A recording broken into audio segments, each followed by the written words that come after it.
Yeah, that's the purpose of my show. I want to educate people about things that they don't even imagine. But let's educate them how you were fighting in the United States, in South Dakota and Tennessee. I will show this example and maybe we can make a comparison with EU. Please roll next clip. You're a former cop and now a state legislator? 36 years in the police department, yeah. What was the name of this bill that was put forth and how you first heard about the subject? Well, it's just a bill. It was a UCC bill to deal with protection of people's assets. And how long ago have you heard about that issue? Actually, when Mr. Webb came out with his book and people began to read it, then constituents started calling me and saying, what are you going to do about it? And I didn't realize this and I didn't realize that, and I can lose everything that I own. I got a hold of the Grandies out in North Dakota. I said, is your group doing anything? Are they helping states? Are they working on legislation? And will you help me write some? And so they said, yeah, we sure will, to try and protect Tennessee people. And that's what the bill did. It did two things. It said if you're going to have to sue or do litigation to try and get your assets back for a failure, you'll be able to do it in the state of Tennessee instead of having to go to New York or New Jersey or Rhode Island or someplace. And the second part of it says that instead of the big bank being the first one to get the money on a failure, we inverted that in the bill and said, no, the property owner is the first in line to get their money. Good afternoon, ladies and gentlemen. This is Tuesday, March the 12th, 2024. Welcome to the Civil Justice Subcommittee. Thank you for joining us. Item number 12, House Bill 2806 by Chairman Hulsey. We got a motion? We got a motion and a second. Chairman Hulsey. Thank you, Chairman and Committee, for your indulgence and your patience with me. I appreciate it very much. Mr. Grande, if you'll just identify yourself and you'll have 3 minutes. My name is Don Grande. I am a private practice attorney and been working on this issue for quite a while with regard to the Uniform Commercial Code and more specifically to this issue. In a nutshell, as Mr. Webb has talked about, with the 1994 Article 8 revision, they conjured a new type of property ownership or property right called a securities entitlement. The drafting committee defines a securities entitlement as a bundle of personal rights you hold against your broker. So if I hold rights against someone else, that's a contract. So it isn't a security in the sense that you thought you used to own something on paper. It's a contract, and any discussion to the contrary is false, and it's right there in the current UCC. All securities are held in these massive pools, in pooled form at a higher level. They are not legally held at your broker, your custodian. People can be told that their securities are segregated at the broker level. It's just in the books and records of the broker. The subterfuge is that they are being used at a higher level in the system, where the secured creditors actually have ownership over the securities. What I want to know is this: at that higher level where the pool of the properties are, what are they doing with those? What are they doing with that? Are they making money off of that? That's what I want to know. How are they making money out of this? Well, the derivatives complex by a little after 2000 had reached $110 trillion. That was about twice the size of global GDP. So this, by 2007, the financial crisis that was developing then, derivatives had reached 700 trillion. So it had gone from 100 to 700 trillion in 5 years. It's now estimated to be maybe 2 quadrillion, which is about 20 times the size of global GDP. Now, what made that possible was using these vast pools of the client assets as the collateral that is extended under these basically bets, these contracts. And so they're using someone else's collateral for their trades. I didn't even know quadrillion was actually a real word. I thought it was something I made up when I was 7, but but apparently it is. When did you first hear about the issue with your stocks ownership? The first time I heard about it was in the subcommittee last week. It's not really that complicated. The problem is just that the information is not being disseminated to the people that are making the purchases. So, they're still utilizing your assets for collateral, whether it's yours in a pool without your name associated with it or yours with your name associated. And so either way, they're still utilizing your purchased property.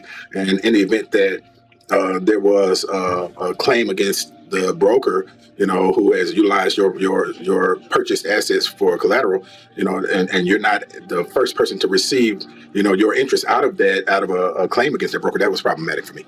Yeah, so what, did that surprise you at all, hearing about that? It was new information for me, to know that, you purchase these assets and they're not necessarily, in your ownership, so to speak, but it's a contract or an entitlement. So you're entitled to them, but they're not necessarily in your ownership after you make that purchase. It's an interesting concept, but I'm glad that they're bringing this bill, and hopefully we'll make sure that at least the citizens of Tennessee are the highest priority when it comes to them, their assets being protected, and if anything happens, God forbid it does, that they'll get their assets back.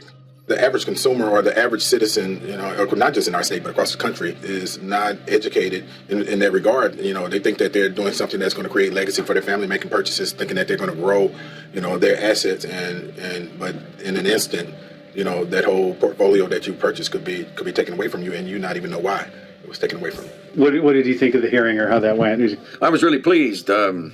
Mr. Grandy and Mr. Webb did an excellent job. Of course, there were two bankers there to talk on the opposing side, didn't like it, said you don't need it, everything's fine. Mm-hmm.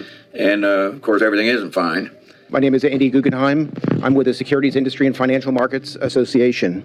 We are a national trade association representing broker-dealers, investment banks, and asset managers. And I was pleased. There were some really good questions asked by committee members. Where is it that the consumer gives consent? In the fine print that nobody ever reads? Is that where that happens at? Yes, it would be in your securities account agreement when I've gotten some of these, and yes, they're about 20 pages long of a lot of fine print. Mr. Guggenheim, let me give you an opportunity to respond to some of the points that Mr. Webb and Mr. Grandy made. You likely heard Mr. Webb tell us a little while ago that for 400 years, securities were personal property.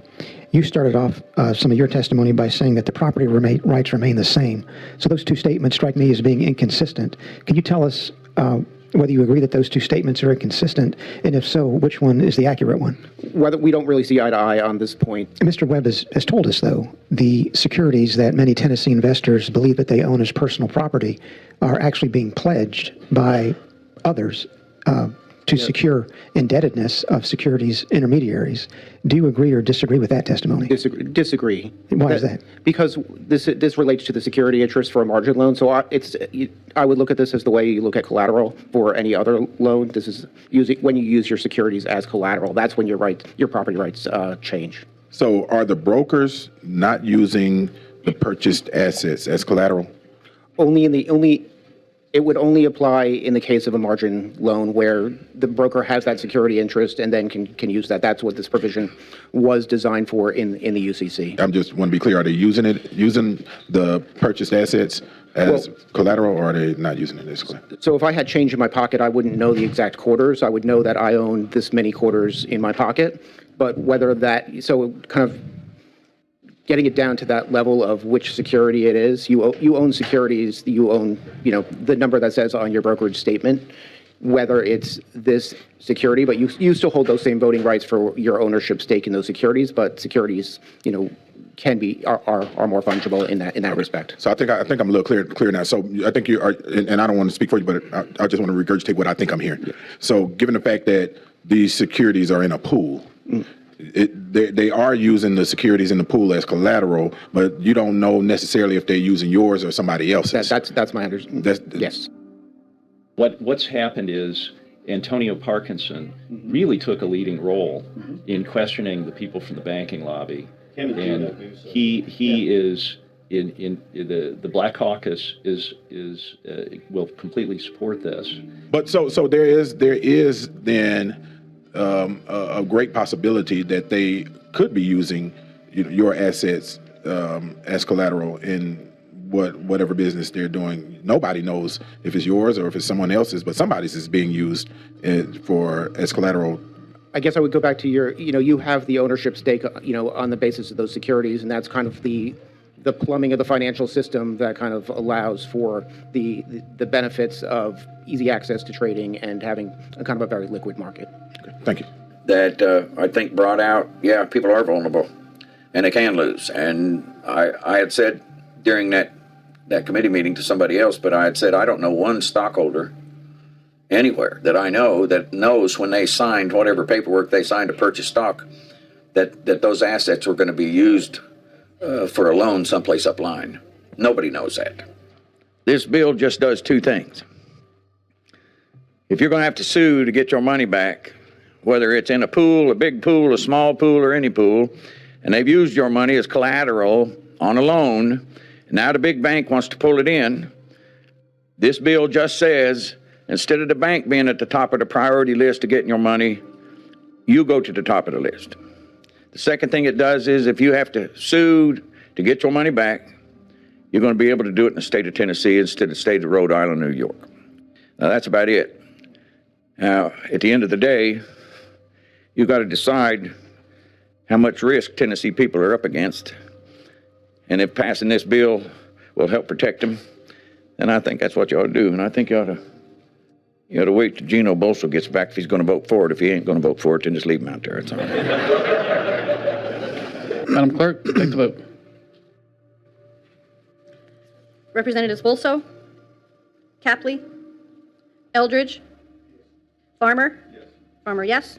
Grills, Grills, yes. Lamberth, Lamberth, no. Parkinson, Parkinson, yes. Todd, Todd, yes. Chairman Russell, Chairman Russell, aye. Chairman, you have 6 ayes and 1 no. All right, the ayes prevail. House Bill 2806, civil full, and Mr.